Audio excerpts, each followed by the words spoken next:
আসসালামু আলাইকুম viewers, welcome back to রন্ধন ছোঁয়া। আজকের রেসিপি কালোজাম মিষ্টি। তো গুঁড়া দুধ দিয়ে খুব সহজে কালোজাম মিষ্টি কীভাবে তৈরি করতে পারেন সেটা আজ দেখাবো। ছানা দিয়েও কালোজাম মিষ্টি তৈরি করা যায়, তবে সেটা সময়ের বিষয়। এটা খুব সহজে এবং ঝটপট তৈরি করা যায়। চলুন দেখে নিই কালোজাম মিষ্টি তৈরিতে সব উপকরণগুলো এক এক করে ঢেলে দেব। প্রথমে দিব মেজারমেন্ট কাপে 1 কাপ গুঁড়া দুধ। এরপরে দিব 2 টেবিল চামচ ময়দা। অবশ্যই এখানে ময়দাটা ব্যবহার করতে হবে, আটা ব্যবহার করলে হবে না। এবারে দিয়ে দিব 1 টেবিল চামচ সুজি। অবশ্যই এটা কাঁচা সুজি ব্যবহার করতে হবে, ভাজা সুজি নিলে হবে না। এবার দেব 1 চা চামচ বেকিং পাউডার। অবশ্যই এখানে বেকিং পাউডার দিবেন, বেকিং সোডা দিবেন না। শুকনো উপকরণগুলো দেওয়া হয়ে গেলে এখন দিয়ে দেব এর ভিতরে 1 চা চামচ ঘি।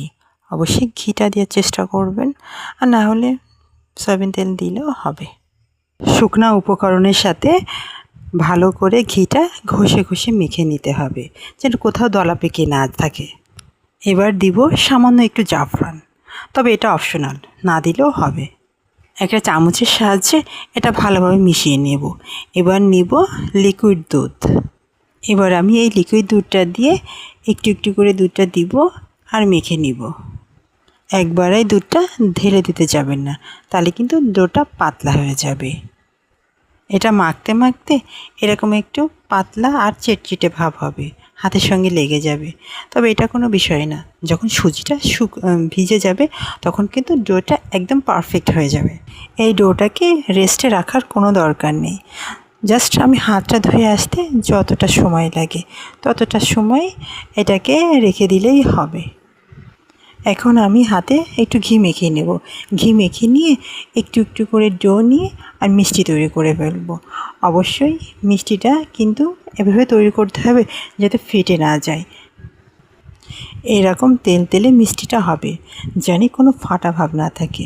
আমি আরও একটা মিষ্টি তৈরি করে দেখাচ্ছি।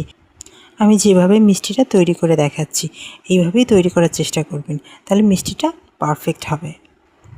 এইভাবে আমি বাকি সব মিষ্টিগুলো তৈরি করব। এই যে আমার সব মিষ্টি তৈরি করা হয়ে গেছে। এখন যাব ভাজতে। মিষ্টি ভাজার ক্ষেত্রে তেল হালকা গরম হবে, যাতে একটা আঙুল চুবানো যাবে এরকম গরম হবে। এক এক করে তেলে মিষ্টিগুলো ছেড়ে দিব। এই পর্যায়ে চুলার জাল লো হিটে থাকবে, চুলার জাল বাড়ানো যাবে না। তাহলে কি হবে, মিষ্টির উপরেরটা লাল হবে আর ভিতরেরটা কাঁচা থাকবে, যাতে মিষ্টিটা খেতে একদম ভালো লাগবে না। হালকা একটু নেড়ে দিলেই হবে, খুব বেশি নাড়াচাড়া করা লাগবে না। মিষ্টিটা কালার ধারণ করছে, কালারটা চেঞ্জ হয়ে গেছে। এই অবস্থায় আমি মিষ্টিগুলো একটা একটা করে উঠিয়ে নেব। আর এইভাবে আমি সব মিষ্টিগুলো ভেজে নেব। এই মিষ্টিগুলো ভাজতে আমার 10 মিনিটের মতো সময় লাগছে। মিষ্টি ঠান্ডা হতে থাকবে আর আমি শিরাটা তৈরি করে নেব। শিরা তৈরি করতে নিয়ে নেব মেজারমেন্ট কাপের 1 কাপ চিনি ও তার সাথে দিয়ে দেব 2.5 কাপ পানি। পানিটা দেওয়া হয়ে গেলে একটু নাড়াচাড়া করব, যাতে চিনিটা গলে যায়। তারপরে ঢাকনাটা দিয়ে ওয়েট করব বলক আসা পর্যন্ত। পানিতে বলক আসলে ঢাকনাটা খুলে এক এক করে মিষ্টিগুলো দিয়ে দেব। সব মিষ্টিগুলো দেওয়া হয়ে গেলে পাতিলের ঢাকনাটা ঢেকে দেব। ঢাকনা ঢেকে দেওয়ার পরে এটা আর খোলা যাবে না, 10 মিনিটের জন্য জাল করতে হবে।